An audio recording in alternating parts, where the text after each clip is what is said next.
चलते चलते way one के अंधकार से निकलकर ऐसे स्थान पर पहुंचे जो भगवान भास्कर के दिव्य प्रकाश से आलोकित हो रहा था, और सामने नाना प्रकार के सुंदर वृक्ष, मनोरम उपत्यका एवं मनोमुग्धकारी दृश्य दिखाई दे रहे थे। रामचंद्र ने विश्वामित्र से पूछा, हे मुनिराज, सामने पर्वत की सुंदर उपत्यकाओं में हरे हरे वृक्षों की जो लुभावनी पंक्तियां दृष्टिगत हो रही हैं, उनके पीछे ऐसा प्रतीत होता है कि जैसे कोई आश्रम है। क्या वास्तव में ऐसा है या यह मेरी कल्पना मात्र है? वहां सुंदर सुंदर मधुरभाषी पक्षियों के झुंड भी दिखाई दे रहे हैं, जिससे प्रतीत होता है कि मेरी कल्पना निराधार नहीं है। यह सुनकर लक्ष्मण ने पूछा, गुरुदेव, इसका नाम सिद्धाश्रम क्यों पड़ा था? विश्वामित्र जी ने कहा, हे वत्स, यह वास्तव में आश्रम ही है और इसका नाम सिद्धाश्रम है। विश्वामित्र जी ने कहा, इस संबंध में भी एक कथा प्रचलित है। प्राचीन काल में बलि नाम का एक राक्षस था।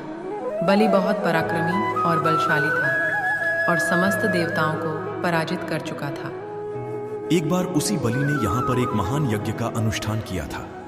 इस यज्ञ अनुष्ठान से उसकी शक्ति में और भी वृद्धि हो जाने वाली थी। इस बात को विचार करके देवराज इंद्र अत्यंत भयभीत हो गया। इंद्र समस्त देवताओं को साथ लेकर भगवान विष्णु के पास पहुंचा और उनकी स्तुति करने के पश्चात उनसे प्रार्थना की, हे त्रिलोकीनाथ, राजा बलि ने समस्त देवताओं को परास्त कर दिया है और अब वह एक विराट यज्ञ कर रहा है।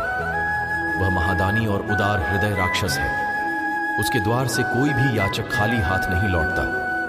उसकी तपस्या, तेजस्विता और यज्ञादि शुभ कर्मों से देवलोक सहित संपूर्ण ब्रह्मांड कांप उठा है। यदि उसका यह यज्ञ पूर्ण हो जाएगा तो वह इंद्रासन को प्राप्त कर लेगा।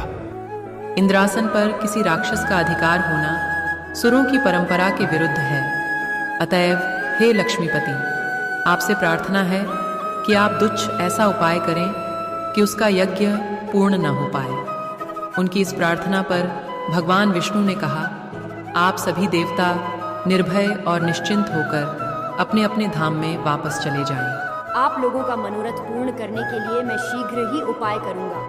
देवताओं के चले जाने के बाद भगवान विष्णु वामन बौने का रूप धारण करके वहां पहुंचे जहां पर बलि यज्ञ कर रहा था।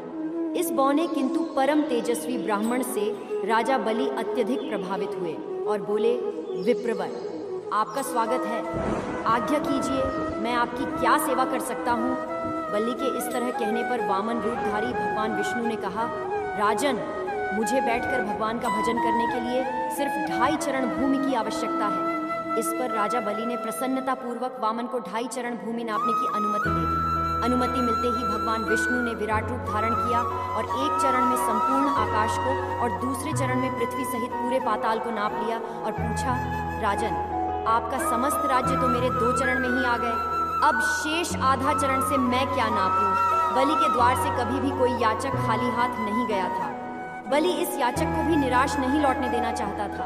उसने कहा, हे ब्राह्मण, अभी मेरा शरीर बाकी है, आप मेरे इस शरीर पर अपना आधा चरण रख दीजिए। इस पर भगवान विष्णु ने बलि को भी अपने आधे चरण में नाप लिया।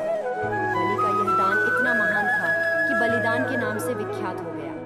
भगवान विष्णु ने बलि की दानशीलता से प्रसन्न होकर उसे वरदान दिया कि यह स्थान सदा पवित्र माना जाएगा, सिद्धाश्रम कहलाएगा और यहाँ तपस्या करने वाले को शीघ्र ही समस्त सिद्धियां प्राप्त होंगी। उसी समय से यह स्थान सिद्धाश्रम के नाम से विख्यात है और बहुत से आर्षि मुनि यहाँ तपस्या करके मुक्ति लाभ करते हैं। मेरे स्वयं का आश्रम भी इसी स्थान पर है।